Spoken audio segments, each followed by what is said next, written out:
Hello guys, welcome back to my channel. सबसे पहले मेरी तरफ से आप सबको हर हर महादेव। आज मैं अपने चैनल पर जो गीत लेकर आई हूँ, भजन सावन में कांवरिया स्पेशल भजन है। आप लोग लास्ट तक देखिएगा, बहुत ही अच्छा है, बहुत ही प्यारा है। अच्छा लगेगा तो लाइक शेयर सब्सक्राइब जरूर कर दीजिएगा और कमेंट में हर हर महादेव जरूर लिखिएगा। गुरु जी की आइल बा खबरिया, चल देवघर नगरिया। गुरु जी के आइल बा खबरिया, चल देवघर नगरी। देवघर नागरिया चला, देवघर नागरिया चला। गुरु जी के आइल बा खबरिया, चल देवघर नगरिया। गुरु के नगरिया में भंगिया धतूरवा हो। गुरु के नगरिया में भंगिया धतूरवा हो। केहू नाही बाड़ी चढ़वैया, ल देवघर नगरिया।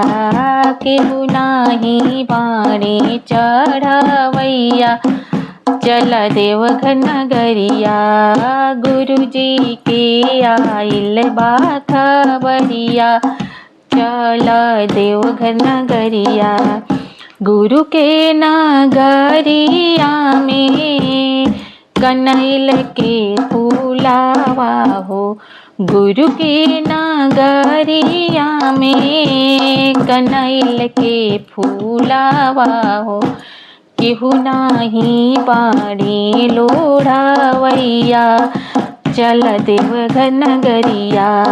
गुरु जी की आइल बा खबरिया, चल देवघर नगरिया।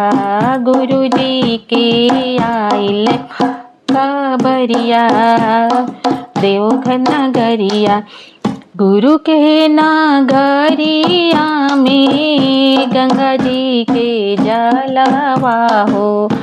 गुरु के नगरिया में गंगा जी के जलवा हो। केहू नाही बाड़े चढ़वैया, चल देवघर नगरिया। केहू नाही बाड़े चढ़वैया, चल देवघर नगरिया।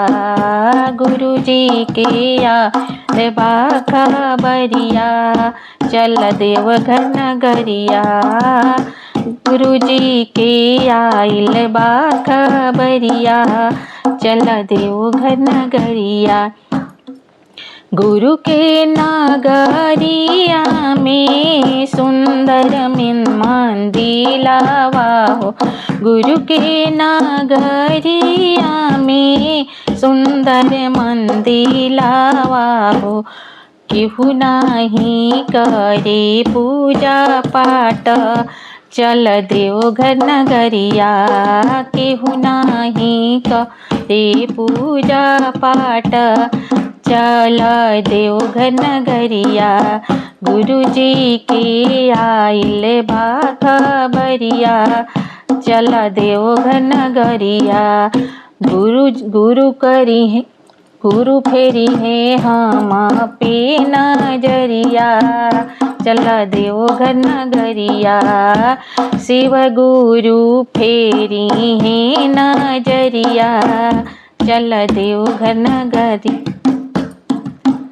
या शिव गुरु फेरी है नजरिया, चल देवघर नगरिया।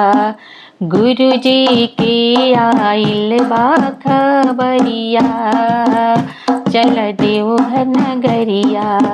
गुरु जी के आइल बा खबरिया, चल देवघर नगरिया। गुरु फेरी है हम पे नजरिया, चल देवघर नगरिया।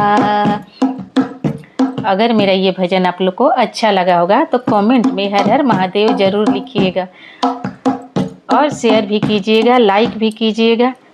और कमेंट में बताइएगा मेरा ये भजन आप लोग को कैसा लगा। फिर मिलती हूँ अगले भजन में, तब तक मेरे तरफ से आप सबको हर हर महादेव।